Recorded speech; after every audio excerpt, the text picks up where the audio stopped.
जगदीश खरेलज्यू, हाम्रा विभिन्न सम्पर्क समितिमा हुनुभएका काठमाडौँ जलको सम्पर्क समितिमा हुनुभएका रोहन बस्नेतज्यू, भगवान बस्नेतज्यू, साथै यहाँ पालिकामा रहनुभएका पालिका सम्पर्क समितिमा रहनुभएका मित्र भरत बुढाथोकीज्यू, त्यसै गरी यहाँ हामीलाई साथ दिन आउनुभएका नीलाबहादुर श्रेष्ठज्यू, यहाँ सम्पूर्ण विभिन्न पार्टी पङ्क्तिबाट पाल्नुभएका मित्रहरू सम्पूर्णलाई म यो सम्पूर्ण यस आँगनमा वरिपरि बस्नुभएका सबै सुरक्षाकर्मी साथीहरू, पत्रकार, विभिन्न साथीहरूलाई म मेरो राष्ट्रिय स्वतन्त्र पार्टी र मेरो व्यक्तिगत तर्फबाट सैलुङ गाउँपालिकाको तर्फबाट हजुरलाई धेरै धेरै सम्मान व्यक्त गर्न चाहन्छु। यसरी आफ्नो समय नभ्याइ पनि विभिन्न ठाउँबाट माथि काठमाडौँबाट आफ्नै खाएर आफ्नै गाडी भाडा हालेर भए पनि यसरी हामीलाई हौसला बढाउन काठमाडौँदेखि आउनुभएका सम्पूर्ण मित्रहरूलाई धन्यवाद दिन चाहन्छु। त्यसरी जिल्लाबाट आउनुभएका साथीहरूलाई धन्यवाद दिन चाहन्छु। छोड्न यो कार्यक्रम अब छिटै समापन भएको मलाई अलिकति उँभो लाग्न थाल्यो, किनभने यो कार्यक्रम नसके पनि हुन्थ्यो, अझै केही साथीहरूले अझै आफ्नो कुराहरू राख्ने हुन्थ्यो भन्ने पो यस्तो पो लागिरहेछ होइन। अझ साथीहरूलाई केही बोल्नु मन थियो भने बोल्दै हुन्थ्यो, त्यस्तो लागिरहेछ। किनभने अब हामी सबैजना राष्ट्रिय स्वतन्त्र पार्टीमा लागेका साथीहरू अथवा समर्थन गर्नेहरू अब देश बनाउने भिडमै हिँडेको। यो देश बनाउने दौडा हो, यो दौडा रोकिनु हुँदैन। मलाई यो राजनीति थाहा थिएन, मलाई यो राजनीति आफ्नो काम गरेर खाएको मान्छे केही थाहा थिएन। जब थाहा पाइसकेपछि म घर बस्न सकिनँ, किनभने अब घर बस्न सकिनँ।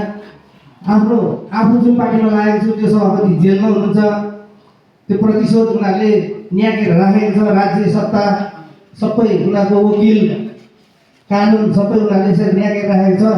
राति पनि मलाई साँच्ची भन्यो भने निद्रा पनि लाग्दैन, यता फर्किन्छु उता फर्किन्छु, बिहान उठ्छु, तर पनि जतिखेर पनि केही न केही गर्नु पायो हुन्थ्यो भन्छु। घर बस्नु मन लाग्दैन। म त लगभग भन्यो भने अब आफ्नो व्यवसाय पेसा सबै छोडेर हिँडिदिन्छु होला। अब आलिअलि त राखेको छु, तर पनि हिँडिदिन्छु होला जस्तो मलाई त्यस्तो जोस चलिरहेको छ क्या। किनभने यो धेरै अति नै भयो। यत्र वर्षदेखि राज गरेकाहरूले धेरै गरी मैले कहिले बाटो बनाएँ भन्छन्, एउटा कम्प्लिट गर्न सकेको छैनन्। ठिकै छ, जब हामी आयौँ राष्ट्रिय स्वतन्त्र पार्टी सायद जिल्लामा लिएर आउने पनि मैले हो।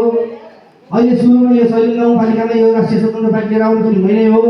सायद परिवर्तन चाहिने पनि म मात्रै होइन, हजुरहरू पनि हो। त्यो चाहिँ यो देश हजुरहरूको हो, हाम्रो हो। हामीले पार्टीभन्दा पनि माथि रहेर आफ्नो देश र जनताको सेवा गर्न सक्नुपर्छ। होइन भने त्यो बेकारमा त्यो नहुर्किने बिरुवालाई पानी हाले जस्तो हुन्छ। अब यो भर्खर यसरी न्याकेको देख्दाखेरि चाहिँ मलाई निद्रा लाग्दैन। मलाई मात्रै होइन, यहाँ जतिले यो सामाजिक सञ्जाल हेर्नुहुन्छ उहाँहरूलाई चाहिँ सायद निद्रा लाग्दैन, अति नै भएको छ। उनीहरू राज्यमा हुँदाखेरि राज्य भनेको त हाम्रो बाउ हो, हाम्रो संरक्षण गर्नु उसको कर्तव्य हो। कसैले राम्रो कुरा गर्छ भने मेरो अगाडि त ऊ त्यहाँ चौरमा बसेर सानो बच्चाले मात्रै पनि सानो कुरा चाहिने कुरा गरेछ भने म त्यसलाई क्यालकुलेट गर्छु। तर त्यो राम्रो कुरा गर्यो भने हामीलाई अप्ठ्यारो हुन्छ भनेपछि तिनीहरूले चाहिँ न्याक्ने काम गरिरहेको छ। त्यो हाम्रो राज्य होइन, त्यो हाम्रो राज्य नभएको कारणले म राज्य भन्दिनँ। जसले चाहिँ अब पहिला पनि त्यो हस्ताक्षर गर्दा पनि कालो पानी बोले। अब अन्तर्राष्ट्रियतिर नजाउँ, साथीहरूले के भन्नुहुन्छ भने 10वटा कुरा नगरौँ। अब हामी चाहिँ हाम्रो आफ्नै सैलुङ विकासमा लागौँ। ठिक छ, सैलुङ विकासमा लागौँ, सैलुङकै काम गरौँ, तर देश चिन्ता त देशकै गरौँ न, होइन? देशको चिन्ता गर्नुपर्छ सबैले। त्यही भएर अहिले जिल्लादेखि सम्पूर्ण यसरी मलाई अथवा सम्पूर्णलाई यसरी हौसला बढाउन आउनुभएका हाम्रा मित्रहरूलाई धेरै धेरै धन्यवाद छ। अझै फेरि यस्ता कार्यक्रम गरेर अझ म त यो वडामा जाने मेरो अहिलेकै प्रतिबद्धता थियो मेरो। अब भनौँ न, म चाहिँ अब अहिले बर्खा लाग्छ, यस्तो बेलामा किन हिँड्छस् होइन, सबै मान्छे भेटिँदैन भन्ने यस्तो सुनिन्छ। तर म चाहिँ यही देख्छु कि यो बर्खा लागेको बेलामै भेल आएको देख्छु। अनि अब योजना बनाउनु पर्ने त्यही भेलमै बनाउने होइन। अब सुकेर बेला भोलिपछि चैत वैशाखमा जाँदा त त्यो ठुलो आएको खोलो पनि सानो होला होइन। अब कहाँनिर ऊ आउँछ, कहाँ के गर्ने कसरी गर्ने भनेर चाहिँ मलाई चाहिँ योजना बनाउने चाहिँ यही बर्खामा हो कि जस्तो लाग्न थाल्यो कि। अब भेटिँदैन हो, कोहीले मेलामा भेटिन्छ, जो मान्छेलाई जस्तो ठाउँमा भेटिन्छ। तर त्यहाँ के हल्ला चल्छ भने राष्ट्रिय स्वतन्त्र पार्टी आएको थियो है, यसरी आएको थियो भन्ने त हल्ला चल्छ होला। अब हामी सैलुङमा यसरी भोलि कुरा काट्ला, कसैले काट्ने भने त्यो काट्न दिउँ। यसरी आएछ, आफ्नो टोलमा चाहिँ आएन, कुनै वडामा पनि आएन, माथि टाउकामा आएर चाहिँ यसो दुईवटा गफ दिएर गएछ भन्दैन। आउँछु, सबैको घरमा आउँछु, टोलमा आउँछु, एमालेमा आउँछु, काङ्ग्रेसमा आउँछु, माओवादीमा आउँछु। राम्रो मान्छे छानेर राष्ट्रिय स्वतन्त्र पार्टीमा ल्याउँछु। यो चाहिँ मेरो प्रतिबद्धता छ।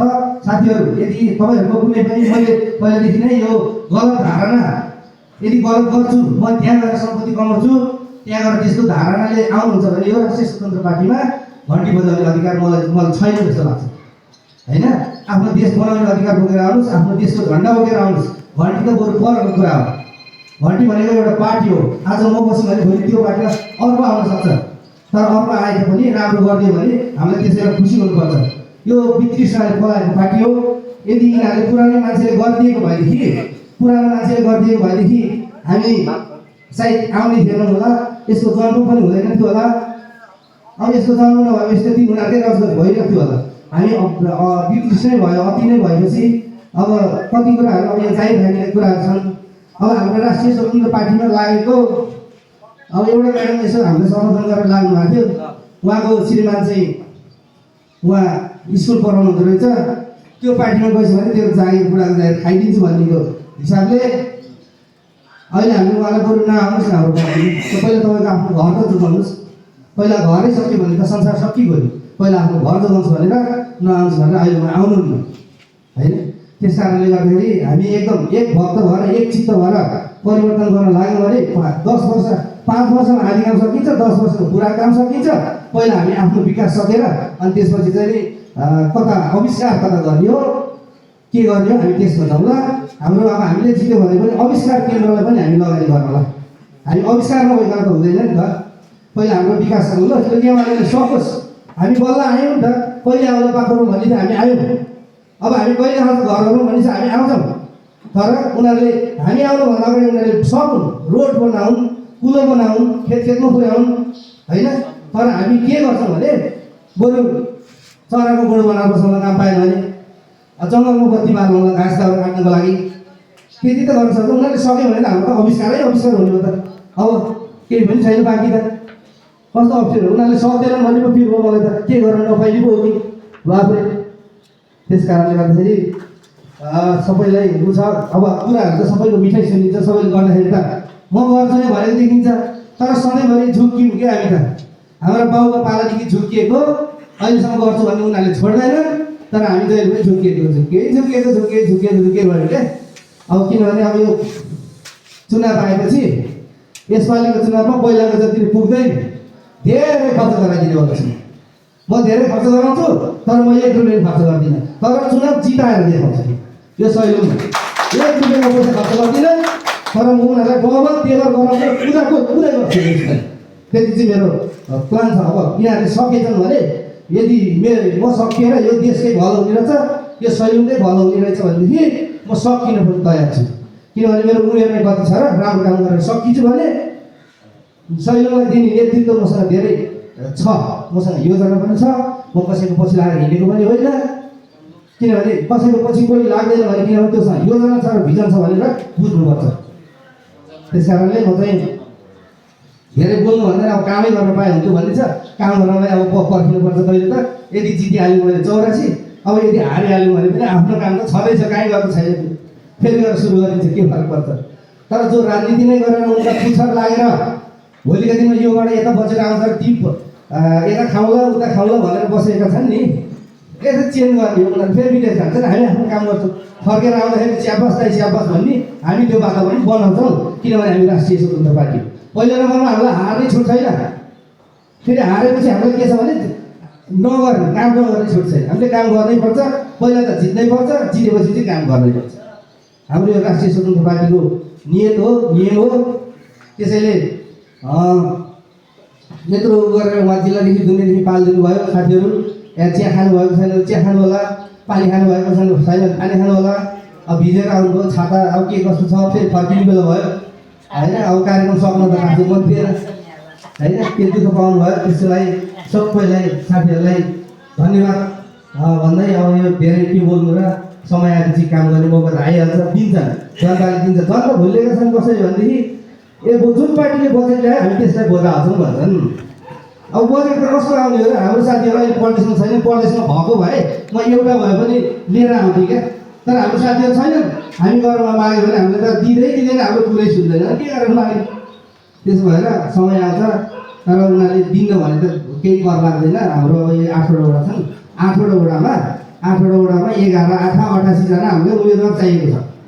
11, 8, 88 जना भइदियो भने हामीलाई यो कार्यालय भाडा तिर्न पनि सजिलो, एकअर्काको मित्रता व्यक्त गर्न पनि सजिलो। त्यस कारणले सबैजना आउनुहोस्, बुद्धिजीवी साथीहरू आउनुहोस्, पढे लेखेका साथीहरू आउनुहोस्, डक्टर आउनुहोस्, इन्जिनियर आउनुहोस्, तर यो देशको लागि गर्छु भनेर आउनुहोस्, आफ्नै थैलो मात्रै भर्छु भनेर चाहिँ बरु नआउनुहोस्। म एक्लै नाच्छु, कतिसम्म सक्छु त्यतिसम्म है। त्यसो भन्दै अब धेरै नबोलौँ, सम्पूर्ण उपस्थित उहाँ कहाँदेखि अब कोही काठमाडौँदेखि, कोही जिल्लादेखि यसरी मैले यसरी निम्तो गर्दाखेरि आइदिनु भयो। यहाँहरूलाई धेरै धेरै धन्यवाद छ। यो सैलुङमा अब पछि आएको त्यो विकासको खड्को मार्दै गर्दा तपाईँहरूलाई म सैलुङ सबैलाई यहाँ देखाउने साथीहरूलाई सैलुङमा म घुम्ने निम्तो पनि दिउँला। अहिले घुम्नुहुन्छ भने मैले फेरि गाइड गराउँला, केही छैन। त्यसो भन्दै आजको कार्यक्रम यहीँ समापन भएको घोषणा गर्दछु। धन्यवाद।